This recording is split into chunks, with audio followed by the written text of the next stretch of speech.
Welcome to D D academy. अपनी CDP की series चल रही है जी। अज आप फिर अपनी CDP की सीरीज़ ਨੂੰ कंटिन्यू करते हुए कुछ MCQs ਨੂੰ डिस्कस करांगे ਅਤੇ लास्ट ते एक साइकोलॉजिस्ट नॉम चॉम्स्की उन्हां बारे जाणांगे। शुरुआत करते हैं आप अपने अज दे लैक्चर की, जिहदे विचों पहला क्वेश्चन तुहाडा है। फर्स्ट क्वेश्चन है जी, डिसलैक्सिया इज़ एसोशिएटेड विद। थोड़ा पहला क्वेश्चन जो है ये क्वेश्चन डिसेबिलिटीज़ जो चैप्टर है वो लिया गया कि बच्चों के विच कुछ की होंगे ने डिसेबिलिटीज़ होंदियां ने, ठीक है जी। तो वो जो डिसेबिलिटीज़ ने कोई रीडिंग डिसऑर्डर नाल रिलेटेड हो सकती है, कोई बिहेवियर के नाल, कोई मैंटल डिसऑर्डर के नाल रिलेटेड हो सकती है। तो कुछ जो होंगे डिसेबिलिटीज़ होंदियां ने बच्चों के विच उन्होंने डिस्कस करांगे। तो इदों पहला आपां करांगे क्वेश्चन बारे, देखते हैं कि तुहाडा क्वेश्चन की है। डिसलैक्सिया इज़ एसोशिएटेड विद, यानी कि एक डिसेबिलिटी है, एक किस दे नाल रिलेटेड है, ये तुहाडा क्वेश्चन है जी। ऑप्शंस ने रीडिंग डिसऑर्डर कि बच्चे नूं पढ़न दे विच प्रॉब्लम्स आंदियां ने, उस प्रॉब्लम नूं या उस डिसेबिलिटी नूं रीडिंग जो है डिसलैक्सिया बोलते हैं, या फिर बिहेवियर डिसऑर्डर, मैंटल डिसऑर्डर या फिर मैथमेटिकल डिसऑर्डर। तो जो डिसलैक्सिया जो डिसेबिलिटी है ये होंदी है जी, तुहाडी पहली ऑप्शन इसनूं रिलेट करेगी रीडिंग डिसऑर्डर। बच्चे नूं पढ़न दे विच जदों दिक्कत आउंदी ने तो उस डिसेबिलिटी नूं कहा जाता है डिसलैक्सिया। बच्चा पढ़दा पढ़दा जो कि है वर्ड्स नूं की कर दिंदा, उल्ट फुलट कर दिंदा, जिवें डॉग नूं गॉड बोल दिंदा। तो इस तरीके की जो प्रॉब्लम्स बच्चे नूं आउंदियां ने उस डिसेबिलिटी नूं बोलदे ने डिसलैक्सिया।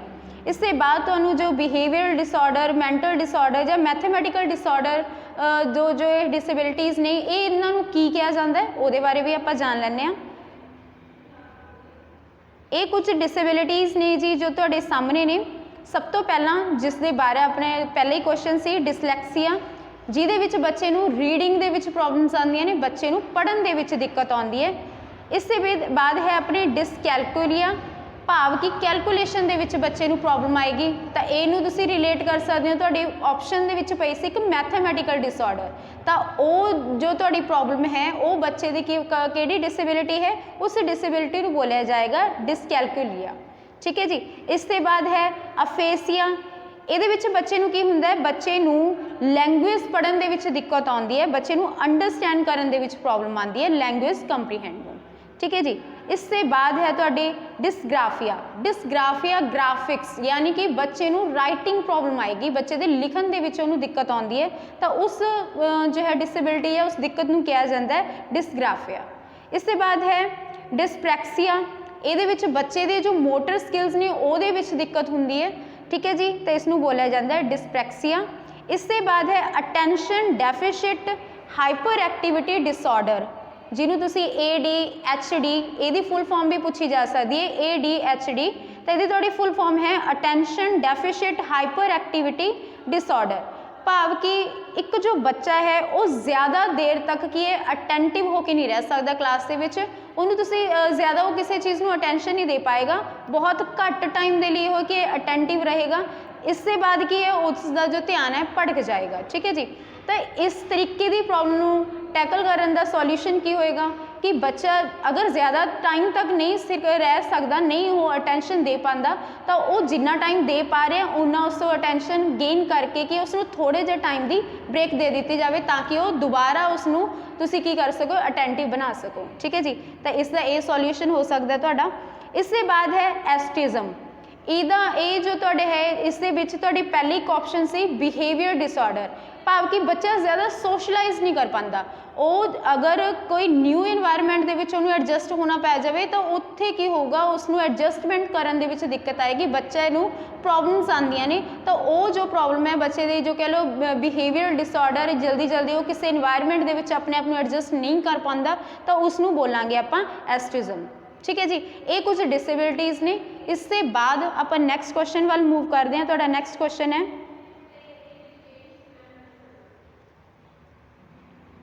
Dash is not a sign of being gifted. तो एक चैप्टर है बड़ा इंपॉर्टेंट चैप्टर, जिहदे विच बच्चे जो है चाइल्ड गिफ्टेड या गिफ्टेड चाइल्ड इस तरीके के जो है बच्चे उन्होंने की कहा जाता है, जो उन्होंने किहड़ियां क्वालिटीज़ होंदे ने जो कि उन्होंने आपां गिफ्टेड चाइल्ड कहिए, ठीक है जी। तो ये थोड़ा क्वेश्चन है कि जो गिफ्टेड चाइल्ड होंगे ने यानी कि उन्होंने कुछ एक्सट्रा दूजिया के नालों क्वालिटीज़ होंदियां ने तो उन्होंने किहड़ा साइन नहीं होंदा एक गिफ्टेड बच्चे दे विच इन्हां विचों किहड़ी जो कह लो किहड़ा सिंबल तुहानूं नहीं दिखेगा। पहली ऑप्शन है तुहाडी नॉबिलिटी इन एक्सप्रैशन यानी कि उहदे जो एक्सप्रैशनस ने उन्हां विच एक नवीनता होएगी।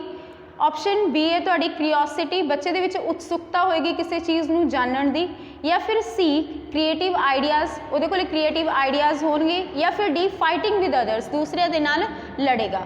ठीक है जी, तब एक गिफ्टेड बच्चे दे विच इन्हां विचों किहड़ा साइन नहीं होएगा तो तुहाडा इसका राइट आंसर बनेगा option number D fighting with others. बाकी दी जो तुहाडियां तिन्ने ऑप्शनस ने वो एक गिफ्टेड चाइल्ड दी क्वालिटीज़ कह लो होणगियां। इस ते बाद इहनूं अगे भी आपां देखदे हां तुहाडे सामने जो है एक रेंजुली दा 3 रिंग मॉडल है जिहदे विच उन्होंने 3 तरीके दी जो है क्वालिटीज़ की गल की है कि एक गिफ्टेड बच्चे दे विच वो चीज़ां होंदियां ने। ठीक है जी, क्रिएटिविटी अबव एवरेज एबिलिटी या फिर टास्क जो है तुहाडा कमिटमेंट। ठीक है जी, ये क्वालिटीज़ होंदियां ने गिफ्टेड चाइल्ड दियां। इससे बाद अपना जो नेक्स्ट क्वेश्चन है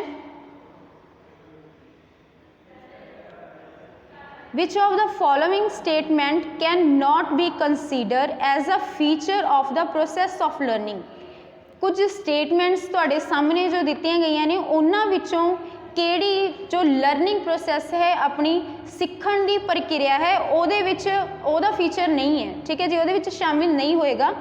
ऑप्शंस ने learning is a goal oriented यानी कि जो एक सीखण वाली जो प्रक्रिया है एक सीखना है एक गोल ओरिएंटेड है।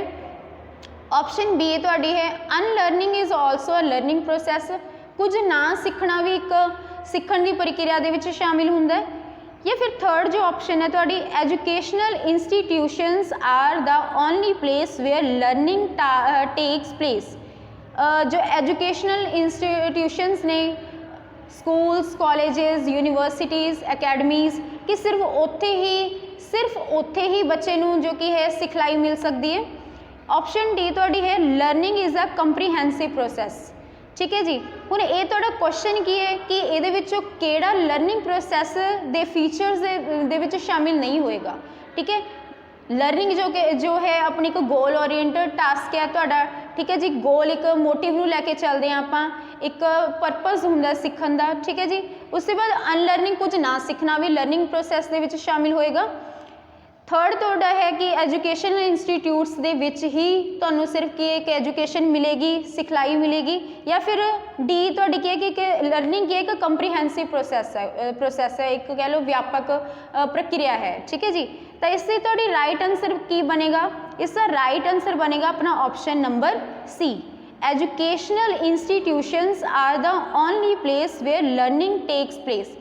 सिर्फ एजुकेशनल इंस्टीट्यूट्स दे विच ही एजुकेशन नहीं मिलती, उस तो इलावा भी आपां जो कि है लर्निंग यानी कि सीखना सिर्फ वो सिखलाई जो है इंस्टीट्यूशनस की जो सिखलाई होंदी है उन्होंने आप बोलते फॉर्मल लर्निंग। इस तो इलावा जो अपनी लर्निंग होंदी है आप घर विच सीखते हैं आप इन्वायरमेंट तो सीखते हैं आप इधर उधर तो होर काफ़ी चीज़ा जो सीखते लाइफ टाइम जिमें जिमें डेवलपमेंट अपना होंगे ना डेवलपमेंट तो कि एक लाइफ टाइम चलन वाला प्रोसैस है उमें लर्निंग भी की है उससे का एक हिस्सा है। जिमें अपनी डेवलपमेंट तुहाडी की है की चलती है अपनी लॉन्ग टर्म तक चलती है भाव कह लो लाइफ तक चलती है जिन्ना टाइम लाइफ है उन्ना चिर डेवलपमेंट होएगी उमें लर्निंग भी बंदा कुछ ना कुछ की है जो कि है लगातार सीखता रहता कुछ ना कुछ उसनूं गेन करता ही रहता है। ठीक है, तो सिर्फ ये नहीं कह सकते आप कि जो आपको लर्निंग है वो सिर्फ आप एजुकेशनल इंस्टीट्यूट्स तो ही मिलती है। तो इसका राइट आंसर आएगा थोड़ा option number C. Next question वाल मूव करते हैं। इससे बाद अगला क्वेश्चन है जी अपना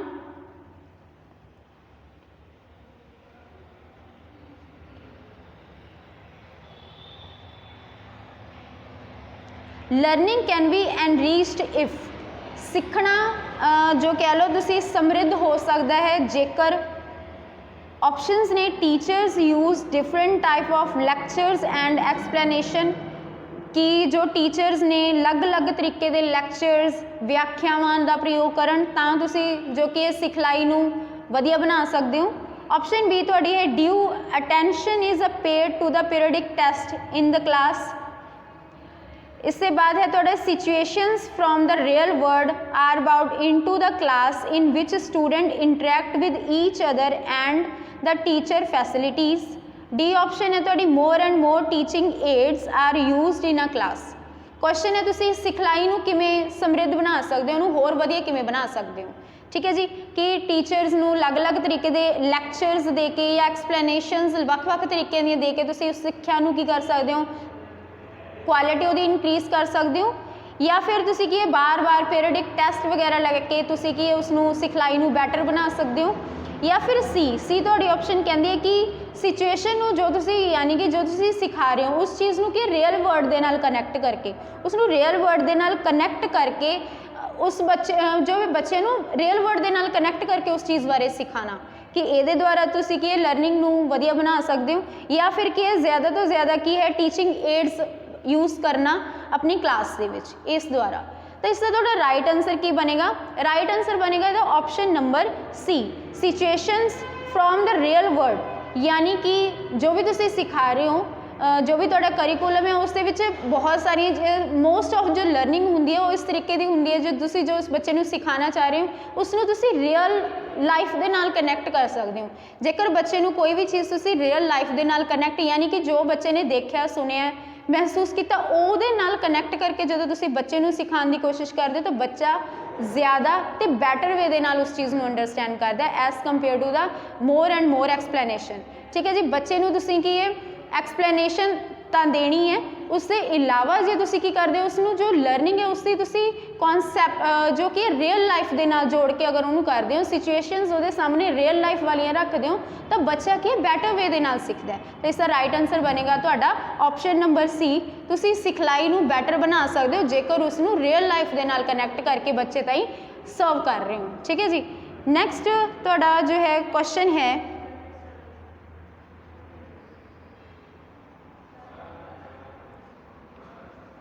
In which of the following stages do the children become active member of their peer group? कुछ स्टेजेस दित्तियां हुई ने तुहाडे सामने लाइफ दियां या कह लो डेवलपमेंट दियां, जिहदे विच तुहाडा क्वेश्चन है कि बच्चा अपने पीयर ग्रुप का एक्टिव मैंबर कदों बनता है, यानी कि जो उहदे साथी हुंदे ने उन्हां दे विच एक एक्टिव मैंबर होने का जो रोल प्ले करता तो किहड़ी स्टेज दे विच करता है। ऑप्शंस ने अर्ली चाइल्डहुड जिहड़ा अपना पीरियड हुंदा जी 2 तो 5 या कह लो 6 साल वाला पीरियड, इसके बाद चाइल्डहुड इत्थे लेटर चाइल्डहुड कह लो चाइल्डहुड यानी कि 2 तो 11-12 साल वाली जो अपनी एज होगी, एडोलसेंस किशोर अवस्था या फिर एडल्टहुड। ठीक है जी, तो थोड़ा इसका राइट आंसर की बनेगा कि बच्चा अपने पीयर ग्रुप्स का एक्टिव मैंबर कदों बनता है। ठीक है, तो इत्थे तो थोड़ा राइट आंसर बनेगा option number C, adolescence. Adolescence दे विच की हुंदा बच्चे दे अंदर चेंजेस आने शुरू होंदे ने, ਉਹਦੇ ਵਿੱਚ ਉਹਦੀ ਬੋਡੀ ਦੇ ਵਿੱਚ ਕਹ ਲਓ ਇੰਟਰਨਲ ਐਕਸਟਰਨਲ ਤਰੀਕੇ ਦੇ ਜੋ ਹੁੰਦੇ ਨੇ ਚੇਂਜਸ ਆਉਂਦੇ ਨੇ ਬੱਚੇ ਦੇ ਵਿੱਚ, ਤਾਂ ਉਦੋਂ ਕੀ ਕਰਦਾ ਉਹ ਕੁਛ ਨਾ ਕੁਛ ਉਹਦੇ ਅੰਦਰ ਜਦੋਂ ਚੇਂਜਸ ਆਉਂਦੇ ਨੇ ਤਾਂ ਉਹਦੇ ਮੂਡ ਸਵਿੰਗਸ ਹੁੰਦੇ ਨੇ, ਤਾਂ ਉਹਦੇ ਨਾਲ ਕਹਿੰਦੇ ਉਹਦੇ ਬਿਹੇਵੀਅਰ ਦੇ ਵਿੱਚ ਵੀ ਚੇਂਜਸ ਆਉਂਦੇ ਨੇ। ਤੇ ਬੱਚਾ ਕੀ ਕਰਦਾ ਆਪਣੇ ਜੋ ਹੁੰਦਾ ਆਪਣੇ ਗਰੁੱਪਸ ਦਾ ਕਹ ਲਓ ਆਪਣੇ ਦੋਸਤਾਂ ਦੇ ਵਿੱਚ ਕੀ ਹੁੰਦਾ अपनी पहल रखना, अपने आप नूं साबित करना या अपना रखना अपने आप नूं, तो ये सारी चीज़ां की करदा वो सीखदा। तो तुसीं इत्थे कहोगे तो इहदा राइट आंसर बनेगा तुहाडा एडोलसेंस, ऑप्शन नंबर सी। बच्चा एक्टिव मैंबर बनता है अपने पीयर ग्रुप्स का एडोलसेंस स्टेज दे विच। इसके बाद अपना नैक्सट क्वेश्चन है जी, which of the following should be considered the most important quality of a teacher at a primary level. Primary level यानी कि बच्चे का बिल्कुल स्टार्टिंग तो जो एजुकेशन वाला पीरियड होएगा, बच्चे की स्कूलिंग स्टार्ट होंदी है जदों ਉਹ वाला जो पीरियड होंदा तो उत्थे एक टीचर दे विच की क्वालिटी होनी चाहिए है, ये तुहाडा क्वेश्चन है।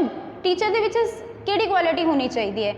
ऑप्शंस ने तुहाडे कोले competence in the method of teaching and knowledge of a subject, option B तुहाडी हैगी है competence to the teach is a highly standardized language, या eagerness to teach, patience and प्रजर्वेंस।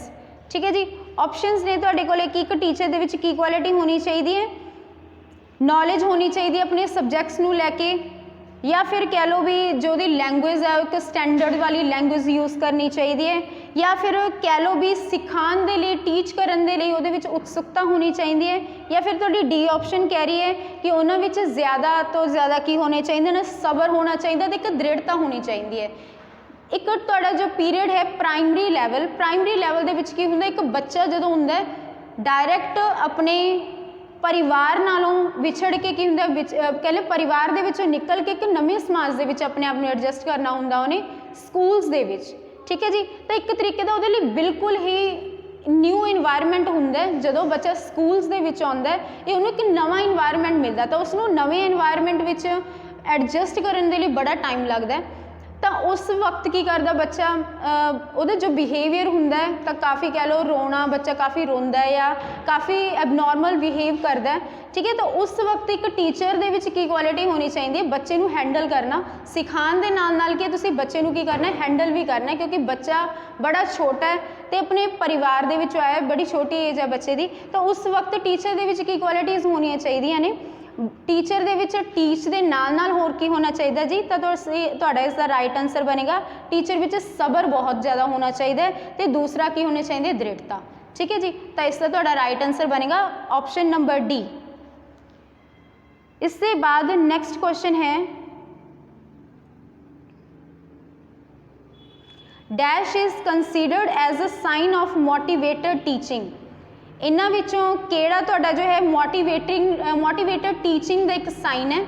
Options ने questioning by students, option B pin drop silence in a class, या फिर C maximum attendance in a class, या फिर D remedial work given by a teacher. तो motivating teaching का sign की होएगा कि बच्चा की कर रहा है तुहाडे सामने, तुसीं जदों बच्चे नूं सिखा रहे हो तो वो बच्चा की कर रहा है क्वेश्चनिंग कर रहा है तुहाडे सामने, ठीक है जी। उसने जो भी कोई कॉन्सैप्ट सीखा है जो भी तुहाडे तुसीं उहनूं लर्न करवा रहे हो, जो भी चीज़ तुसीं उहनूं सिखाना चाह रहे हो, बच्चा उस नाल रिलेटेड तुहाडे सामने की लैके आ रहा है, तुहाडे सामने ओपन होकर कुछ ओपन एंडेड क्वेश्चनस तुहाडे सामने पुट कर रहे हैं। तो उत्थे की होगा बच्चा भी की करेगा जदों उस चीज़ की उसके विचार तुहानूं दसेगा या तुहाडे विचार हो जानेगा, तो उहदे विच किते ना किते कॉन्फिडेंस बिल्ड हुंदा है जदों उस चीज़ नूं वो सिखदा है। तो तुहाडा इसका राइट आंसर बनेगा जी option number A, questioning by students. इसके बाद नेक्स्ट क्वेश्चन है at lower classes play way method of a teaching is based on. Lower classes होंदियां ने उत्थे जो प्लेवे मैथड हुंदा बच्चों नूं प्ले दे नाल सिखाया जाता, बच्चे प्ले भी करते हैं तो नाल उन्होंने सिखलाई भी दी जा रही होंगी है। तो वह जो तुहाडी टीचिंग है वो किस दे उपर बेस्ड होनी चाहिए है। ऑप्शंस ने तुहाडे कोले psychological principle of development, B sociological principle of teaching, C theory of physical education programs, या फिर D principle of methods of teaching. Lower level दे विच बच्चा जदों एंटर करता स्कूल दे विच तो उत्थे जो उन्हें टीचिंग हुंदी है उन्हें डायरैक्ट पैन पेंसिल देना, यानी कि उस तो इलावा की हुंदा बच्चे नूं प्ले वे दे नाल, यानी कि बच्चा खेड भी रहा होंदा ते खेडदा सीखदा है। तो उस वक्त जो तुहाडी टीचिंग है वो किहदे उत्ते बेस होनी चाहिए है। सब तो पहला इत्थे जी बच्चे दी स्टेजेस नूं जानना बहुत ज़्यादा जरूरी हुंदा है कि एक बच्चा है जो उसका पीरियड है 2 तो 5 साल का जो एंटर करता है, या कह लो 4 तो 5 साल का बच्चा जो स्कूल के विच एंटर करता है, तो उस बच्चे का साइकोलॉजिकल जो कि लैवल किस तरीके का होंदा है, बच्चे दे मोटर स्किल्स एक्टिव करना, बच्चे का जो कि है दिमाग उसनूं जानना, उसके जो है समर्थां नूं जानना। तो वो की है तुसी डायरैक्ट एवें नहीं उसके बच्चे नूं की उसकी साइकोलॉजी नूं जानने के लिए तुसी की करोगे, बच्चे नूं की एक प्लेवे मैथड प्रोवाइड है, यानी कि उसके नाल उहदी टीचिंग करवाई जाती है ताकि बच्चे दी जो होगा बच्चा की होगा खेडदा सीखेगा, उसकी लर्निंग भी हो रही होगी तो बच्चा की करेगा इंजॉय भी करेगा।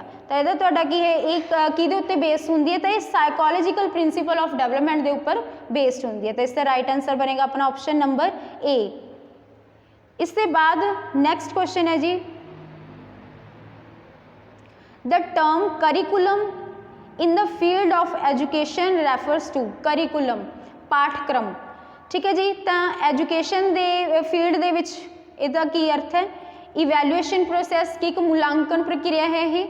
ऑप्शन बी तुहाडी है text material to be used in a class, एक टैक्सट मटीरियल जिहड़ा कि तुसी क्लास दे विच यूज़ करना है बच्चे नूं पढ़ाउण दे लई, या फिर C methods of teaching and the content to be taught, यानी कि ये की तुहानूं टीचिंग ने मैथड्स गिवन होणगे तो कंटेंट दिता होएगा जो भी तुसी बच्चे नूं की करना है पढ़ाना है, या फिर the overall programme of the school which students experience on a day to day basis, यानी कि करिकुलम की एक अजिहा ओवरऑल प्रोग्राम है स्कूल का जिथे कि बच्चा डेली की करेगा, स्टूडेंट की करेगा, एक्सपीरियंस करेगा डे बाय डे, यानी कि उन्होंने कि वो डेली के डेली कुछ ना कुछ एक्टिविटीज़ इंक्लूड होएगा। तो करिकुलम की होंगे जस्ट नॉट अ सिलेबस भी, मतलब सिर्फ ये नहीं होंगे कि एक तुहाडे कोल सिलेबस होंगे जो बच्चे की होंगे टीच करना होंगे, उस तो इलावा करिकुलम के विच सारा कुछ आ जाता बच्चे का ओवरऑल फर्स्ट डे टू लैके लास्ट डे तक का जो सारा प्रोसैस होंगे वो करिकुलम के विच की होंगे जी प्लैन होंगे, वैल प्लैंड होंगे।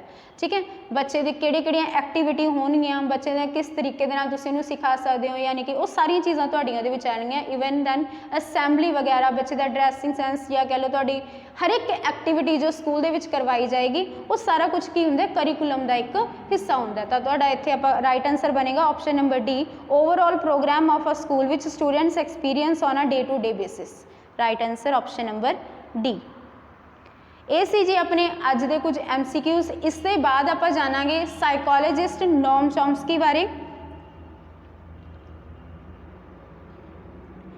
नॉम चॉम्स्की एक अमेरिकन साइकोलॉजिस्ट, इत्थे तुहानूं उन्हां बारे कुछ इन्फॉर्मेशन भी दी हुई है कि अमेरिकन साइकोलॉजिस्ट ने intellectual, linguistic, philosopher, cognitive scientist, historian, social critic and political activist, इन्हां दे विच उन्हां दा पार्टिसिपेशन रहा है। ठीक है जी, जिन्हों की कहा जाता है, ये वैरी इंपॉर्टेंट तुहाडे लई जो लाइन है इसनूं तुसीं देख सकते हो कि father of a modern linguistic, यानी कि इन्होंने भाषा के उपर बड़ी गल की है, बच्चे की भाषा के उपर गल की है। इन्हों के अनुसार इन्होंने कहा कि जो बच्चा होंदा है वो सीखण की, भाषा सीखण की जो कह लो क्षमता होंदी है वो जन्मजात होंदी है। बच्चा वो चीज़ नूं किंदा लैके पैदा होंदा है, सीखना, भाषा नूं सीखना बच्चे दे एक जन्मजात गुण होंदा, कह लो समर्था होंदी है। ठीक है जी, उन्होंने अनुसार कहते बच्चे का की होंदा एक दिमाग दे विच एक डिवाइस होंदी है जिहदे द्वारा की करदा है बच्चा लैंगुएज नूं इक्वायर करदा है, बच्चा लैंगुएज नूं की करदा है, अर्जित करदा है। तो उस डिवाइस नूं तुसीं नोट डाउन कर सकते हो, उस डिवाइस नूं कहा जाता है LAD। LAD जिसकी फुल फॉर्म बहुत बार पेपर दे विच पूछी जा चुकी है, इसकी फुल फॉर्म है लैंगुएज एक्विजिशन डिवाइस। उन्होंने अनुसार नॉम चॉम्स्की कहते भी बच्चे के माइंड दे विच एक LAD यानी कि लैंगुएज एक्विजिशन डिवाइस होंदी है। तो बच्चा जिमें जिमें इन्वायरमेंट उन्होंने मिलता, जिमें जिमें उत्थे ग्रो करता, तो उस डिवाइस की होंदी है एक्टिव होंदी है। तो बच्चा लैंगुएज नूं की करता रहता, वो वर्ड नूं जो वोकैब होंदी है वो की करता रहता, स्ट्रोंग करता रहता, यानी कि वर्ड वो अंदर आते रहते हैं। तो बच्चा हौली हौली की करता उस भाषा नूं सीख जाता है। ठीक है जी, तो ये है, इसलिए इन्हों जो है फादर ऑफ मॉडर्न लिंग्विस्टिक बोलिया जाता। बहुत बार ये क्वेश्चन भी तुहाडा आ चुके हैं। इन्हों बारे होर जो इन्होंने एक चीज़ होर है जो प्रिंसीपल दिता जी यूनीवर्सल ग्रामर का, इस चीज़ नूं भी तुसीं नोट डाउन कर सकते हो। जो लैंगुएज होंदी है, लैंगुएज एक्चुअल दे विच दो इहदे लैवल्स होंदे ने, दो कह लो तुसीं कह लो, एक तो होंदी है लैंगुएज बच्चा जो नॉर्मल सीखदा है, ठीक है जी, वर्ड्स सीखता है। एक दूसरा होंदा है जो बच्चा उस लैंगुएज नूं डीप लैवल ते सीखता है। डीप लैवल भाव कि बच्चा वर्ड जो सीख रहा है, जो वर्ड बोल रहे उस वर्ड का मतलब नूं समझना, उसके अर्थ नूं समझना। तो तुहाडी जो लैंगुएज है उसके भी दो लैवल होंदे ने। एक सरफेस लैवल तुसीं वर्ड्स नूं सीख रहे हो, तुहाडे सामने कोई वर्ड रिप्रजेंट किया गया, तुसीं भी उस वर्ड नूं इक्वायर कर लिया, वर्ड नूं सीख लिया। उसके बाद जो तुसीं डीप लैवल दे जाने हो, तो डीप लैवल यानी कि तुसीं उस वर्ड की कह लो उसने सेंस नूं समझते हो, यानी कि वो वर्ड का मतलब समझते हो। ठीक है जी, तो ये सीगा अज दा अपना लैक्चर। कुछ MCQs नूं आपां ने डिस्कस किया ते लास्ट के बाद आपां ने किया नॉम चॉम्स्की, एक अमेरिकन फिलोसफर जिन्हों ने लैंगुएज के उपर गल की है। स्पैशली इस चीज़ के उत्ते जोर दिता कि एक LAD यानी कि लैंगुएज एक्विजिशन डिवाइस होंदी है, बच्चे के अंदर जन्मजात होंदी है, जो कि होंदी है एक्टिव होंदी है जो बच्चा जन्म लैंदा है, तो उसके बाद की होंदा है जी बच्चा लैंगुएज अपने आप सीख जाता है। तो ये सी अपना अज का लैक्चर, अज लिए इन्ना ही। धन्यवाद।